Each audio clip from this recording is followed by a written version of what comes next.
فيلمنا بيبتدي مع بيتر باركر وبيكون لسه طفل صغير في بيت ابوه وامه، واثناء ما بيتر بيلعب بيدخل لمكتب ابوه اللي بيكون عالم بيولوجي، وبيتر بيلاقي شباك اوضه المكتب مكسور والمكتب كله متكسر، وبيدخل ابوه وبيشوف اللي حصل وبيعرف ان في حد عايز يسرق الابحاث بتاعته من مكتبه، لكنه بيكون مخبي الابحاث بتاعته في مكان سري في الدرج، وبيبدأ انه يمسح كل الملاحظات اللي مدونها على السبورة، وبيظهر انه بيعمل دراسات سرية عن العناكب. وبياخد بيتر وامه بعدها وبيمشوا من البيت، وبيودوا بيتر لبيت عمه ومرات عمه علشان يبعدوا بيتر عن الخطر. وبيسيب مع اخوه اللي هو عم بيتر شنطته اللي حط فيها ابحاثه السرية، وده علشان يخبيها عنده. وبيودع بيتر وبيقول له انه هيرجع له ياخده قريب، وامه كمان بتودعه قبل ما يمشوا. وبيمشوا هما الاتنين، ودي كانت اخر مرة بيتر بيشوف فيها ابوه وامه، لانهم بيموتوا بعدها في حادث غامض مش بنعرف عنه اي حاجة. وبتعدي الايام وبيتر بيكبر وبيدخل الجامعة، وما بيسلمش من مضايقات ولد اسمه فلاش، وده يبقى بلطجي المدرسة. وبيتر بيكون معروف انه مصور شاطر، وعلشان كده بيستخدموا صوره في صحافة الجامعة. وبيكون معجب بزميلته جوين، لكن بيتكسف دايما انه يقول لها ان هو معجب بيها. وبيشوف بيتر الطلاب ملمومين لان فلاش بيكون بيتنمر على طالب ضعيف وبيغطس راسه في طبق الاكل، والطلاب كلهم بيكونوا واقفين وبيضحكوا. وفلاش بيقول لبيتر ياخد له كام صورة وهو بيهزق الولد، لكن بيتر بيرفض لان ده غلط، وبيقول له ينزل الولد حالا. ففلاش بيتغاظ من بيتر وبيضربه وبيوقعه على الارض، وبيفضل يضرب فيه لحد ما جوين بتظهر قدامه وبتطلب منه انه يسيبه. ولان فلاش بيكون معجب بيها هو كمان بيسمع كلامها فورا. وبيتر بيلم حاجته والكاميرا بتاعته اللي اتكسرت وبيروح للمحاضرة، وجوين بتحييه على شجاعته انه وقف قدام فلاش. وبيتر بيفرح جدا باهتمام جوين بيه. وبيرجع بيتر للبيت بعدها ومرات عمه بتزعق فيه وبتشوف وشه وبتسأله مين اللي عمل فيك كده. فبيتر بيقول لها انه وقع من على لوح التزلج بتاعه. وساعتها بيوصل عمه وبيشوف وش بيتر هو كمان، وبيطلب منه انه يساعده ينقل حاجاته للمخزن. وهناك بيقول لبيتر انه عارف ان في حد ضربه بالبوكس، وانه هو ما وقعش على الارض زي ما قال. وبعد ما عمه بيخرج من المخزن بيتر بيشوف شنطة الابحاث بتاعت ابوه اللي سابها مع عمه زمان، وبياخدها بيتر وبيروح لعمه وهو زعلان لانه افتكر ابوه. وعمه ومرات عمه بيحاولوا يقفلوا على الموضوع، لكن بيتر بيلاقي صورة لابوه مع عالم صديقه جوه الشنطة، وبيسأل عمه مين العالم ده، وعمه بيقول له انه كان شغال مع ابوه زمان. وبيتر بعدها بيدخل الأوضة وبيفضل يفتش كويس جوه الشنطة يمكن يلاقي حاجة يعرف بيها اسرار ابحاث ابوه. وبيلاقي فعلا ان ابوه وصل لمعادلة مهمة لتهجين جينات العناكب مع البني ادمين، وده بيكون اكتشاف كبير جدا بالذات في زيادة قدرة الاستشفاء عند البشر. وساعتها عمه بيخبط على الباب وبيتر بيخبي الابحاث بسرعة، وبيدخل عمه وبيحاول انه يواسي بيتر بعد ما افتكر ابوه، وبيقول له ان اسم العالم اللي كان مع ابوه في الصورة هو كيرت، وانهم ما يعرفوش حاجة عنه من يوم ما ابوه مات. وبيتر بعدها بيبدأ انه يعمل سيرش عن العالم ده، وبيعرف انه كان شغال مع ابوه في ابحاث عن تهجين الجينات ما بين العناكب. وبيعرف كمان انه شغال في شركة اوسكورب، والشركة دي بتكون مخصصة للابحاث العلمية. وبيروح بيتر بعدها لشركة اوسكورب وبيقول لموظفة الاستقبال انه عاوز يقابل دكتور كيرت، والموظفة بتفتكر انه شخص تاني جاي يتدرب في الشركة، فبتدي لبيتر الهوية بتاعته وبيكون اسمه رودريجو. وبيتر بياخد البطاقة وبيدخل، وبالصدفة بيقابل مين اللي بيكون رئيس الجروب. ايوه يا عزيزي، هي جوين اللي بتكون زميلته في الجامعة. ولما بيتر بيشوفها بيتدرى منها، وفي نفس الوقت الامن بيخرج رودريجو الحقيقي بره المبنى لان هو معهوش بطاقة الزيارة اللي بيتر بيكون واخدها دلوقتي. وبعدها دكتور كيرت بيقابل الطلاب، وبيتر بيكون مستخبي وسطهم، والطلاب بيشوفوا ان دراعه اليمين مش موجود، وبيقول لهم انه قضى عمره في تطوير ابحاث تخليه يقدر يهجن جينات البشر مع جينات كائنات تانية، بس الاهم ان الكائنات دي يكون عندها قدرة على الاستشفاء زي العنكبوت والبرص والسحلية، وبالشكل ده ممكن تعويض الاطراف المفقودة للبني ادمين. وبيسألهم لو حد يقدر يخمن ازاي ده يقدر يحصل، ومحدش في الطلاب بيعرف يجاوب غير بيتر اللي بيجاوب من خلال ابحاث ابوه اللي قراها. ودكتور كيرت بيعجب جدا ببيتر وبيستأذن الطلاب بعدها ان هم يمشوا. وجوين طبعا بتكون شافت بيتر وبتعرف انه اخد بطاقة الزيارة بتاعت الغلبان رودريجو اللي طرد وطردوه من شويه من المبنى، وبتقول له بعدها انها لازم تفضل مع الجروب، وبتسيبه وبتمشي. وبيتر بعدها بالغلط بيخبط في مساعد دكتور كيرت وبيقع منه الملفات على الارض، وبالصدفه بيشوف في الملفات نفس الرموز اللي كان ابوه بيستخدمها في البحث بتاعه، فبيمشي ورا الراجل وبيلاقيه بيفتح باب اوضه عليها نفس العلامات، وبيخرج من الاوضه 2 باحثين كمان وبيمشوا مع الراجل. وبيتر بيكون حافظ الشفره اللي الراجل استخدمها علشان يفتح الباب، وبيستخدم كارت رودريجو وبيفتح بيه الباب. وبيدخل المعمل وبيشوف في المعمل معدات متطوره جدا، وبيدخل لاوضه تانية وبيلاقي جهاز غريب بيكون مليان بالعناكب، ودي اللي بيتعمل عليها تجارب. وفي الوقت ده بيتر بيلمس خيط من خيوط العناكب، والجهاز بيتعطل فورا وبيبدا انه يلف بالعكس، والعناكب بتفضل تقع على بيتر. ومساعد دكتور اوزبورن اللي هو مدير الشركه بيدخل لدكتور كيرت وبيستعجلوا انهم لازم يوصلوا للنتيجه في ابحاثه علشان يقدروا ينقذوا دكتور اوزبورن لانه مريض وبيموت. وجوين بتشوف بيتر وبتاخد منه الكارت اللي اخده علشان ترجعه لرودريجو الحقيقي، وبعد ما بتمشي في عنكبوت بيقرص بيتر في رقبته، والعنكبوت ده بيكون من العناكب اللي وقعت عليه في المعمل. وبيتر بعدها بيركب المترو علشان يرجع للبيت، وبيكون حاسس بتعب شديد، وفي راجل كده بيغلس عليه وبيحط على راسه المشروب بتاعه وهو نايم، وبتنزل نقطة مية على بيتر وبيصحى فجأة وبيتعلق بالمقلوب في السقف، وكل الركاب بيستغربوا. وبيعتذر بيتر للبنت اللي المشروب اتدلق عليها، لكن ايده بتلزق في البلوزة بتاعتها بسبب الخيوط اللي خرجت منها، والركاب بيفتكروا انه بيضايقها وبيحاولوا انهم بيضربوه. وبيتر بيدافع عن نفسه بشكل تلقائي وبيبدأ انه يضربهم واحد ورا التاني بكل مهارة لحد ما بيوقعهم كلهم على الارض. وبيفهم بيتر ان قوته زادت بعد قرصة العنكبوت، وبيرجع بعدها لبيت عمه ومرات عمه اللي بيلوموه انه اتأخر لانهم قلقوا عليه. وبيفتح بيتر التلاجة وبيبدأ ياكل بشراهة حتى الاكل اللي ما كانش بيحبه، وبيطلع بعدها على اوضته وبيكون تعبان جدا، وبيلاقي خيوط العنكبوت اللي قرصه خارجة من رقبته فبيقطعها، والعنكبوت نفسه بيكون مات. وتاني يوم بيتر بيصحى من النوم وبتكون قوته زادت لدرجة انه بيكسر حنفية المية وهو بيفتحها، والحواس بتاعته بتتنشط وبيحس بتفاصيل كل حاجة حواليه، وبيعرف ان قرصة العنكبوت هي السبب، وبيبدأ انه يسرش عن تأثير لدغات العنكبوت على البشر. وفجأة زراير الكيبورد كلها بتلزق في ايده، وبيتر بعدها بيكمل دراسة لأبحاث ابوه علشان يفهمها، وبيكون بيذاكر حتى في الروف بتاع البيت بتاع عمه. وبعد ما بيفهم المعادلة كويس بيروح لدكتور كيرت في بيته وبيعرفه ان هو ابن ريتشارد باركر، ودكتور كيرت بيرحب بيه وبيدخله لبيته وبيقول له ان ابحاثه مع ابوه كانت هتغير العالم، وبيقول له كمان انه كان ممكن يرجع دراعه اللي اتقطع. وبيلاحظ كيرت ان بيتر ردة فعله سريعة بالذات لما بيلحق المج على الارض، وبيتر بعدها بيقول له انه لقى الحل وبيكتب له المعادلة اللي ابوه وصل لها قبل ما يموت. ودكتور كيرت بينبهر وبيطلب من بيتر انه يزوره في المعمل علشان يكمل ابحاثه معاه. وفي ملعب الباسكت اللي في الجامعة بيتر بيشوف فلاش وبيكون بيغلس على بنت، وبيدلق لها جردل الالوان بتاعها بالكورة وبيبوظ لها اللوحة اللي هي كانت بتعملها. وبيتر بيمسك الكورة قبل ما تخبط في البنت بطريقة غريبة، وفلاش بيقول له يرجع الكورة بسرعة، لكن بيتر بيفضل ماسكها وبيقول له يجي ياخدها بنفسه ده لو عرف يعني. وفلاش بيحاول انه ياخد الكورة من بيتر لكنه ما بيقدرش حتى ان هو يمسك الكورة بايده، وبيتر بيهزقه قدام كل الموجودين. وفي الاخر بيتر بيجري بالكورة وبيوقع فلاش وبيطير في الهواء وبيحط الكورة في الباسكت،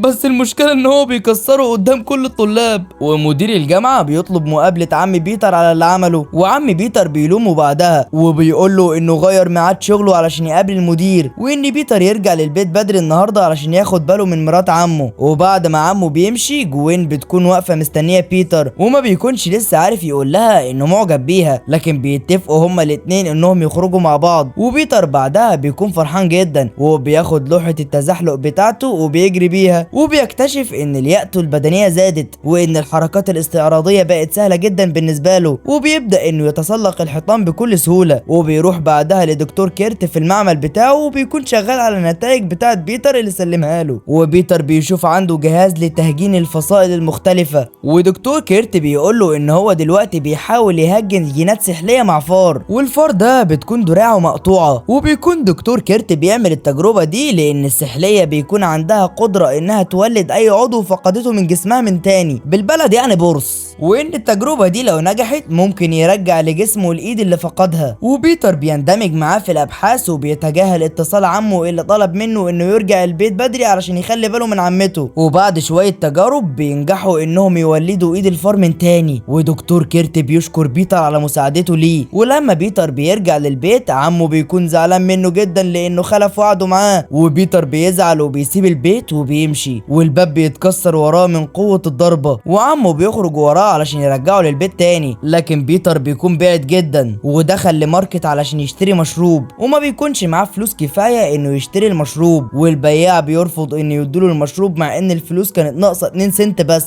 وقبل ما بيتر يخرج من المحل وهو زعلان بيكون في حرامي بيسرق الفلوس من الكاشير، وبيدي لبيتر ازازة العصير اللي البياع رفض يديها له، وبيخرج من المحل والبياع بيجري ورا الحرامي وبيطلب من بيتر مساعدته، ولكنه بيرفض زي ما رفض ان هو يديله العصير. والحرامي بيفضل يجري وبيوقع الناس في طريقه لحد ما بيخبط في عم بيتر، والمسدس بتاعه بيقع منه، وعم بيتر بيحاول انه يمنعه انه ياخده، لكن الحرامي بيضرب نار عليه، وعم بيتر بيقعد على الارض، وبيتر بيكون سامع صوت ضرب النار، وبيروح لمكان الحادث وبيتفاجئ ان الجثه اللي قدامه تبقى جثه عمه، وبيحاول انه ينقذه باي شكل، لكن عمه بيموت للاسف. وبيتر ومرات عمه بعدها بيعيشوا فتره صعبه جدا بسبب الحزن اللي هم فيه. ومحققين الشرطه بيكونوا عندهم في البيت، وبيتر بيشوف مواصفات القاتل وبيفتكر ساعتها انه شاف وشم نجم على ايده، وبيعيش بيتر فتره اكتئاب لانه حاسس ان هو سبب في موت عمه، وده لانه ساب الحرامي يهرب. وفلاش بيحاول انه يعذب بيتر بعدها، وبيتر بيكون فاكر انه جاي يتنمر عليه كالعاده، لكن بيهدى وبيسيبه لما بيعرف ان فلاش كان بيواسيه بس. وبيقابل جوين هي كمان وبتواسيه، وبيتر بيرجع لبيت عمه وبيقرر انه ينتقم من الحرامي، وبيبدا انه يخرج في شوارع المدينه بالليل ويدور على الحراميه وقطاع الطرق يمكن يوصل للي قتل عمه بالصدفه. وبيشوف حرامي بيسرق واحده وبيتر بيضربه حتى بعد ما الحرامي بيهدده بمسدس، لكن بيتر بيلاقي اصحاب الحرامي كانوا مستخبيين وبيهاجموه، وبيتر بيضربهم واحد ورا التاني، وبيقدر انه يهرب منهم ويتسلق المبنى لحد ما بيوصل للسطح، والحراميه بيطلعوا وراه، وبيتر بيقابل الحرامي من تاني وبيضربه، وقبل ما الحرامي يقع من فوق المبنى بيتر بيمسكه وبيدور على وشم النجمه اللي في ايده، لكن بيكتشف ان مش هو ده اللي قتل عمه، وبيساعده بعدها انه يمسك في السور، وبيسيبه وبيرجع بظهره بعدها فوق السطح لحد ما بيقع في حفره بتنزله على حلبة مصارعه قديمه وبتكون مهجوره في المبنى. وهناك بيشوف صوره لمصارع مقنع وبيعجبه شكل القناع، وبيقرر انه يصمم قناع شبهه، وبيشتغل فعلا بعدها على تصميم بدله كامله للبس سبايدر مان علشان تخفي هويته، وبيطور خيوط العنكبوت بماده كيميائيه وبتكون قويه جدا كانها خيوط حديد، وبيخترع جهاز شبه الساعه علشان يولد الخيوط دي. وفي نفس الوقت بيكون لسه بيدور على الحرامي اللي موت عمه في شوارع المدينه بالليل، وبيجرب بعدها الخيوط الجديده وبيتاكد انها قويه جدا، وبيخترع جهاز يقدر من خلاله ان هو يتصنت على اللاسلكي بتاع قوات الشرطه علشان يعرف لو الشرطه بتطارد حد من المجرمين، وبعدها بيكون قادر انه يسبق قوات الشرطه في اي مكان، وبيقبض على المجرمين، واي مجرم بيقبض عليه بيفضل يدور في ايده على وشم النجمه، وده علشان يوصل للحرامي اللي قتل عمه. وبيبدا بعدها يتشهر انه بطل، والناس بتصوره وهو بيقبض على المجرمين، ورئيس الشرطه كابتن جورج بيسمع عن البطل الجديد سبايدر مان، لكنه بيكون شايف انه بيبوظ لهم شغلهم وبيكون عاوز يقبض عليه. وبيتر بعدها بيكمل تصميم البدله بتاعته، وبيستوحى التصميم من زي رياضه التزلج اللي بيكون ضيق علشان يقلل مقاومه الرياح اثناء الحركه. وبيشوف بيتر بعدها حرامي تاني وبيدخل عربيه وبيحاول انه يسرقها، لكن بيتر بيكون قاعد مستنيه جوه العربيه، وبيضرب الحرامي وبيمنعه من السرقه، وبيربطه في الحيطه بالخيوط بتاعته لحد ما الشرطه بتوصل، لكن بيتفاجئ ان الشرطه بتقبض عليه هو، وده حسب اوامر رئيس الشرطه جورج. وبيتر بيشوف باقي قوات الشرطه بتوصل فبيهرب من المكان بسرعه، وبيبدا يتنقل على العربيات في الطريق بكل سهوله، وده وسط مطارده الشرطه ليه لحد ما في النهايه بيهرب منهم على الجسر، وبيكون فرحان جدا بالقوه اللي وصل لها. ورئيس الشرطه بيلوم الشرطيين وبيقول لهم ازاي 38 شرطي مش عارفين يقبضوا على حته عنكبوت. وبيرجع للبيت بعدها بيتر، ومرات عمه بتشوف الكدمات اللي على وشه وبتكون خايفه عليه جدا ليكون بيعمل حاجه غلط. وفي شركه اوسكورب دكتور كيرت بيقول للمدير ان التجربه نجحت على فار تجارب، وانه قدر ان يولد دراعه من تاني، لكن لسه بدري قوي انهم يعملوا التجارب دي على البشر. لكن المدير بيهدده انه لو ما بدأش التجربه فورا على البشر هيطرده من الشركه. فدكتور كيرت بيضطر بعدها انه يجرب المصل على نفسه. وجوين بعدها بتكون عازمه بيتر على العشاء مع اسرتها، فبيتر بيجيب لها ورد وبيدخل اوضتها من الشباك، وبيتفاجئ بيتر بعدها ان ابو جوين يبقى هو نفسه جورج رئيس الشرطة اللي عاوز يقبض على سبايدر مان اللي هو بيتر. لكن طبعا ما بيكونش يعرف ان بيتر هو سبايدر مان، وبيسلم على بيتر وبيرحب بيه. وفي نفس الوقت دكتور كيرت بيصحى في مكتبه وبيتفاجئ ان تجربته نجحت ودراعه رجع من تاني، وبيحاول انه يكلم دكتور اوزبورن صاحب الشركة علشان يبلغه ان التجربة نجحت. لكن المساعدة بتاعته بتقوله انهم نقلوا دكتور اوزبورن من المستشفى، وكيرت بياخد تاكسي بسرعة علشان يقابل دكتور اوزبورن. لكنه بيبدأ يظهر عليه اعراض غريبة، وبيظهر كده انه ابتدى يتحول لسحلية. وفي بيت جوين بيتر بيكون بيتعشى مع اسرتها، وما بيكونش عاجبه كلام جورج عن سبايدر مان وانه عاوز يقبض عليه، وبيقول له ان سبايدر مان بطل وانه بيعمل اللي الشرطة مش قادرة تعمله. وجوين بتحاول انها تهدي الجو وبتاخد بيتر للروف بعيد عن ابوها، وبتعتذر له بعدها عن كلام ابوها القاسي. وساعتها بيتر بيعترف لها ان هو نفسه سبايدر مان اللي ابوها بيدور عليه وشغال فيه شتيمة جوه. وجوين طبعا بتكون مصدومة من المفاجأة دي. وبيتر بعدها بيسمع قوات الشرطة بتتحرك لان في حاجة غريبة بتحصل على الجسر، فبيطلع للجسر. وجورج هو كمان بيسيب البيت وبيروح مع الشرطة للجسر، وبيكون هناك مدير الشركة اوزبورن، وبيكون موجود في عربيته ومش عارف ايه اللي بيحصل. وده لان دكتور كيرت بيكون اتحول فعلا لسحلية عملاقة وعمال يكسر في العربيات لحد ما بيوصل لعربية المدير، وبيبدأ انه يكسرها وبيشيل العربية بعدها وبيرميها من فوق الجسر. لكن سبايدر مان البطل بيوصل ساعتها وبيضربه وبيمسك عربية المدير بالخيوط بتاعته وبيلحقه قبل ما يقع في النهر. وبيكون رابط كل العربيات اللي كيرت رماها في الجسر بالخيوط بتاعته. وبيكون في اب بيستنجد ببيتر وبيقول له ان ابنه محبوس في عربية من العربيات اللي هتقع. وبيتر بيجري بسرعة وبينزل للولد الصغير وبيديله القناع بتاعه وبيقول له انت بطل، علشان الولد ما يخافش لان العربية بتكون بتتحرق. وبيقدر بعدها انه ينقذه على اخر لحظة قبل ما العربية تقع في النهر وتنفجر. وبيرجع الولد لابوه وابوه بيشكر بيتر. وبيرجع بعدها بيتر لبيته، وفي نفس الوقت دكتور كيرت بيرجع لهيئته البشرية داخل انفاق الصرف.